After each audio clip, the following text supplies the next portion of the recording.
तो आज देखना है हमें formation of hydrogen bond and it's profile diagram. मतलब H2 मॉलिक्यूल, हाइड्रोजन का मॉलिक्यूल कैसे फॉर्म होता है ये देखना है। अब देखो, पहले वीडियो में मैंने कहा था मतलब एनर्जी और स्टेबिलिटी का रिलेशन क्या है। जैसे ही देखो, और अट्रैक्शन और रिपल्शन में एनर्जी का क्या काम है। अगर कोई भी चीज अपने आप हो रही है by its own, then energy decreases. और प्लस और माइनस है चार्जेस, तो अपने आप अट्रैक्ट हो गए अपने आप। तो फिर अपने आप अगर प्रोसेस हो रही है तो उसमें एनर्जी रिलीज होती है, मतलब एनर्जी डिक्रीज होती है। और उसके अपोजिट है, अगर कोई भी प्रोसेस फोर्सफुली हो रही है, जैसे कि लाइक चार्जेस, वो अपने आप तो अट्रैक्ट नहीं हो गए। अगर उनको बाहर से एनर्जी दी जाए और फोर्सफुली हम उनको अट्रैक्ट होने के लिए कहे, मतलब पास लाएं, उस वक्त सिस्टम की स्टेबिलिटी कम होगी और एनर्जी इंक्रीज होगी। एनर्जी और स्टेबिलिटी का इनवर्स रिलेशन है। अभी हमें देखना है हाइड्रोजन मॉलिक्यूल कैसे फॉर्म होता है। ध्यान से देखो, यहां पर लिया है एक डायग्राम ली है, ये देखो यहां पर। यहां पर है बॉन्ड लेंथ और यहां लिया है हमने पोटेंशियल एनर्जी। हमारे ये देखिए, हाँ यहाँ पर जो है वो एनर्जी हमने ली है 0, राइट। उसके नीचे जो है वो निगेटिव एनर्जी होगी, उसके ऊपर कौन सी होगी, पॉजिटिव। अब देखो, फर्स्ट ऑफ ऑल क्या होता है, ये दो हाइड्रोजन के एटम्स है, राइट। ये न्यूक्लियस और इसकी आउटर मोस्ट शेल, ये दो हाइड्रोजन के एटम्स है H1 एंड H2। जब वो मतलब कहीं भी घूम रहे हैं, तो ये जब एटम्स कहीं भी घूम रहे हैं, मतलब उन्होंने बॉन्ड फॉर्म नहीं किया, तो उस वक्त वो एटम क्या होते हैं, दूर दूर होते हैं। मतलब उसके लिए ये इन्फिनिटी स्टेज है। यहाँ देखो, ये हाइड्रोजन के 2 एटम्स हैं, मतलब ये बहुत दूर है, ठीक है। तो ये एटम अगर दूर होंगे तो उनमें, यहाँ एक टेबल दिया है, उसको देख के आपको बताना है या फिर ऑब्जर्व करो। ये अगर एटम मतलब ऐसे दूर दूर है एट स्टार्टिंग पॉइंट, तो उनमें ना अट्रैक्शन होगा ना रिपल्शन होगा। मतलब उनमें क्या है, मतलब 0 अट्रैक्शन है, ठीक है। तो ये देखो यहां पर, ये इसको हम पॉइंट ए लिखेंगे। इसमें एनर्जी भी कितनी है, 0 ही है। ये टेबल ऑब्जर्व करना है आपको। यहां पर क्या है, एनर्जी भी 0 है, मतलब डिक्रीज भी नहीं हो रही है और इंक्रीज भी नहीं हो रही। और यहां पर क्या है, मतलब ये अट्रैक्ट नहीं करेंगे उस वक्त। लेकिन अगर आप ध्यान से देखोगे तो नेट नेट उसमें क्या होगा, नेट तो उनमें तो होगा अट्रैक्शन ही। क्यों होगा अट्रैक्शन वो भी देखो। मतलब ये बोलोगे आपकी, ये भी हाइड्रोजन का एटम है और दूसरा भी हाइड्रोजन का ही एटम है, तो क्या हुआ, ये उसके पास न्यूक्लियस है, मतलब न्यूक्लियस है और बाहर इलेक्ट्रॉन घूम रहे हैं, और इसका भी न्यूक्लियस है और बाहर इलेक्ट्रॉन घूम रहे हैं। तो इनमें क्या होता है, ये जो इलेक्ट्रॉन है इस प्रोटॉन को अट्रैक्ट करेगा और ये इलेक्ट्रॉन इसके प्रोटॉन को अट्रैक्ट करेगा। मतलब उनमें नेट होगा अट्रैक्शन। समझ में आया। अब देखो यहाँ पर, मतलब यहाँ पर एनर्जी 0 है, लेकिन फोर्स ये है पोटेंशियल एनर्जी, ये है फोर्स। यहाँ पर कौन सा फोर्स होगा, फोर्स ऑफ अट्रैक्शन। अब यहाँ क्या होगा, अगर अट्रैक्शन है तो ये दोनों एटम थोड़े थोड़े पास आते जाएंगे, राइट। और जैसे जैसे ये एटम पास आ रहे हैं, मतलब क्या, वो अट्रैक्ट हो रहे हैं। जैसे कि ये सेकेंड पोजीशन देखो, यहाँ पर अगर वो अट्रैक्ट हो रहे हैं, तो अट्रैक्शन अगर है तो हमने क्या कहा था, वहां पर एनर्जी क्या होगी, कम हो जाएगी और स्टेबिलिटी स्टेबिलिटी बढ़ेगी, राइट। तो यहाँ पर क्या होगा, अगर ये पॉइंट ए है और ये पॉइंट बी है और इन दोनों के बीच में प्रोसेस चालू है। अब देखो यहाँ पर ये पॉइंट ए था, यहाँ पर एनर्जी 0 थी। जैसे वो पास आ रहे हैं एटम्स, ये देखो यहाँ पर एनर्जी 0 है। जैसे वो एटम्स पास आ रहे हैं, उसकी एनर्जी क्या हो रही है, कम हो रही है, राइट। मतलब एनर्जी निगेटिव हो रही है ए के बीच में, ए और बी के बीच में। और एनर्जी मतलब ये इतने पास आ सकते हैं, ये देखो और पास आ गए ये एटम्स, राइट। तो फिर ये बहुत पास आ जाएंगे मॉलिक्यूल्स, और उस वक्त क्या होगी, उसकी एनर्जी बहुत कम हो जाएगी। अगर हम बी पॉइंट की तरफ देखें तो यहाँ पर उसकी एनर्जी सबसे कम होगी, सबसे कम। मतलब यहाँ पर ये देखो अट्रैक्ट पास आ गए, यहाँ पर ये क्या कर रहे हैं, टच कर रहे हैं, और उससे भी आगे क्या होगा, मतलब इन ये हो जाएगा उनमें ओवरलैपिंग, थोड़ी ओवरलैपिंग हो जाएगी। उस वक्त देखो कुछ और एनर्जी कम हो जाएगी, एक ऐसे स्टेज आ जाएगी वहां पर मैक्सिमम ओवरलैपिंग हो जाएगी, मैक्सिमम अट्रैक्शन हो जाएगा। कौन से पॉइंट पे, बी पॉइंट पे। और उस वक्त जो एनर्जी होगी वो सबसे कम एनर्जी हो जाएगी। और वो जो एनर्जी है, अब उसके बाद क्या होता है, अगर ये इतने पास आ भी गए, देखो कोई भी चीज ये ऐसे टच हो गए, फिर थोड़ी सी ओवरलैपिंग हो गई यहाँ पर, हाँ न्यूक्लियस तो है, अट्रैक्शन तो होगा नेट, लेकिन और ज्यादा होगी।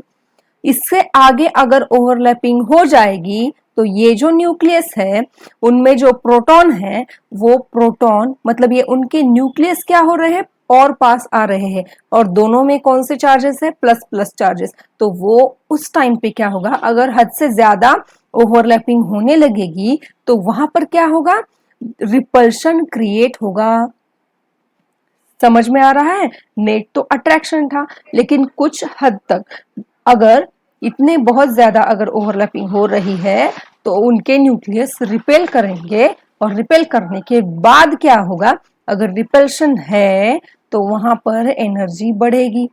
मतलब देखो अगर हद से ज्यादा रिपल्शन मतलब ओवरलैपिंग हो गई तो उससे उस वक्त क्या होगा, यहाँ पर एनर्जी थोड़ी थोड़ी इंक्रीज होके, तो यहाँ पर एनर्जी बढ़ेगी मतलब रिपल्शन होगा, रिपल्शन होगा मतलब एनर्जी बढ़ेगी।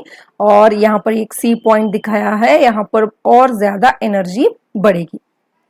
अब देखो टॉपिक क्या था, ये तो समझ में आया कि फर्स्ट ऑफ ऑल क्या होता है, नेट अट्रैक्शन ही होता है एट ए पॉइंट, और बाद में अट्रैक्शन ही है, कहां तक है, बी तक है, मैक्सिमम ओवरलैपिंग हो गई, और उसके बाद ज्यादा ओवरलैपिंग की वजह से क्या होगा, रिपल्शन बढ़ेगा और सिस्टम की एनर्जी बढ़ेगी।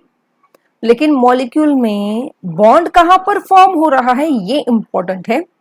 अब देखो ये जो पॉइंट बी है, यहां पर मैक्सिमम ओवरलैपिंग हो चुकी है, उससे ज्यादा हो गई तो एनर्जी बढ़ती है, उससे अगर कम ओवरलैपिंग है तो बॉन्ड नहीं फॉर्म होगा। और ये जो मिनिमम बॉन्ड कहाँ फॉर्म होता है, जहां सिस्टम की एनर्जी क्या हो, सबसे मिनिमम हो। तो फिर यहाँ पर सिस्टम की एनर्जी बहुत कम है, तो यहाँ हो जाएगा हाइड्रोजन हाइड्रोजन एटम में बॉन्ड फॉर्म हो जाएगा। अब देखो यहाँ पर टेबल में देखना है हमें, यही चीजें बताई गई है। यहाँ पर दिया है एनर्जी और फोर्स एट ए पॉइंट। अभी हमने देखा था एनर्जी कुछ भी नहीं थी, मतलब ना निगेटिव थी ना पॉजिटिव थी, जीरो पर था वो। फिर उसमें लेकिन क्या था, नेट अट्रैक्शन था।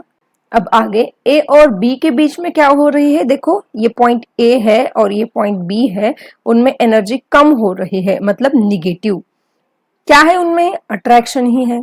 पॉइंट बी में मिनिमम है, हाँ तो उनमें क्या, तब क्या होगा, उसमें ना अट्रैक्शन होगा ना रिपल्शन होगा, उस वक्त भी एनर्जी फोर्स ऑफ अट्रैक्शन नहीं होगा। और बी और सी के बीच में, यहाँ पर बी और सी के बीच में क्या है, एनर्जी बढ़ रही है मतलब रिपल्शन है, या फिर रिपल्शन है मतलब एनर्जी बढ़ रही है। ए पर वही पॉइंट्स दिए गए हैं, आप देख लो बाद में। अब देखो पीछे जो एनर्जी प्रोफाइल डायग्राम थी उसके हिसाब से वही जो मैंने पॉइंट्स बोले थे वही यहाँ पर दिया है। Bond is formed at point B, जो कि ये पॉइंट था, राइट। और यहाँ पर जाके एनर्जी बढ़ती है। ये पॉइंट बी था, ये पॉइंट ए था, और यहाँ पर पॉइंट सी है। Bond length is distance between two atoms where, हाँ अब देखो बॉन्ड लेंथ मतलब क्या होगा, अभी हमने देखा बॉन्ड कैसे फॉर्म हो रहा है। तो बॉन्ड लेंथ मतलब क्या है, इन दोनों में जो इंटरन्यूक्लियर डिस्टेंस है वो है, मतलब क्या, कब, where net force is zero, force उस वक्त जीरो था, और एनर्जी इज मिनिमम, एनर्जी तो कम ही होगी, एंड एनर्जी कम होगी मतलब स्टेबिलिटी ज्यादा होगी। ये हो गया आपका हाइड्रोजन का मॉलिक्यूल का फॉर्मेशन। अब देखो नेक्स्ट है overlapping of orbitals is of two types. Overlapping हमने देखी थी, राइट, एक पॉजिटिव, नेगेटिव और जीरो ओवरलैपिंग। पॉजिटिव में बॉन्ड फॉर्म होता है, नेगेटिव में बॉन्ड नहीं फॉर्म होगा, और जीरो में भी बॉन्ड नहीं फॉर्म होगा। तो हमें पॉजिटिव में ही टू टाइप्स की ओवरलैपिंग होती है, वो हमें देखनी है। एक होती है हेड ऑन ओवरलैपिंग, ये जो ओवरलैपिंग हमने देखी थी वो होती है टू टाइप्स की। एक है हेड ऑन ओवरलैपिंग और दूसरी है लेटरल ओवरलैपिंग, राइट। अब देखो हेड ऑन ओवरलैपिंग ये कुछ ऐसी होगी, ठीक है, ये है आपके ऑर्बिटल्स और ये हो गई उनकी हेड ऑन ओवरलैपिंग। और हेड ऑन ओवरलैपिंग में जो बॉन्ड फॉर्म होता है वो है सिग्मा बॉन्ड, ठीक है। और यहां पर है लैटरल और साइड वाइज ओवरलैपिंग, मतलब ये हो गया साइड वाइज, ठीक है। तो ये कहां पर होता है, जहां पर पाई बॉन्ड है वहां ऐसी ओवरलैपिंग होती है। और इस ओवरलैपिंग से जो बॉन्ड फॉर्म होता है वो है पाई बॉन्ड, जो कि होता है वीक, वीक होता है ये बॉन्ड। अब आप खुद ही सोचो, यहाँ पर हेड टू हेड ओवरलैपिंग हो रही है, मतलब उनमें पकड़ जो होगी वो मजबूत होगी, और यहाँ पर साइड वाइज ओवरलैपिंग हो रही है, तो यहाँ पर जो पकड़ है वो उतनी मजबूत नहीं होगी, इसलिए ये बॉन्ड कौन सा होगा, वीक होगा। नेक्स्ट पॉइंट क्या दिए है देखो, pure covalent bond is formed bye orbitals contain unpaired electron. अभी हम वीबीटी ही पढ़ रहे हैं, उनमें अचानक एक पॉइंट आ गया था, वो था H2 मॉलिक्यूल का फॉर्मेशन। और वीबीटी में हमने क्या बताया था कि बॉन्ड कैसे फॉर्म होता है, तो बॉन्ड जो है इलेक्ट्रॉन की शेयरिंग से फॉर्म होता है, वो तो हमें पता है, लेकिन उससे अगर आप डीप में जाओगे, शेयरिंग मतलब क्या है, तो यहाँ पर होती है इलेक्ट्रॉन की मतलब एटम्स की ओवरलैपिंग, और ओवरलैपिंग की वजह से बॉन्ड फॉर्म होता है। अब ये ओवरलैपिंग से रिलेटेड कुछ पॉइंट्स दिए हैं, वो देखो। प्योर कोवेलेंट बॉन्ड जो है वो फॉर्म होगा ओवरलैपिंग ऑफ अनपेयर्ड इलेक्ट्रॉन। ये जो है ये होते हैं पेयर्ड इलेक्ट्रॉन, ये जो है अनपेयर्ड इलेक्ट्रॉन होते हैं, तो उनकी पेयरिंग अनपेयर्ड इलेक्ट्रॉन ही की वजह से कोवेलेंट बॉन्ड फॉर्म होगा। जैसे कि देखो हाइड्रोजन का ये एटम है, ये न्यूक्लियस, और ये जो है उसकी शेल, इसमें एक ही इलेक्ट्रॉन है। अगर एक इलेक्ट्रॉन है तो उसमें क्या होगा, ये देखो ये ऑर्बिटल, यस ऑर्बिटल, इसमें दो इलेक्ट्रॉन बैठ सकते हैं।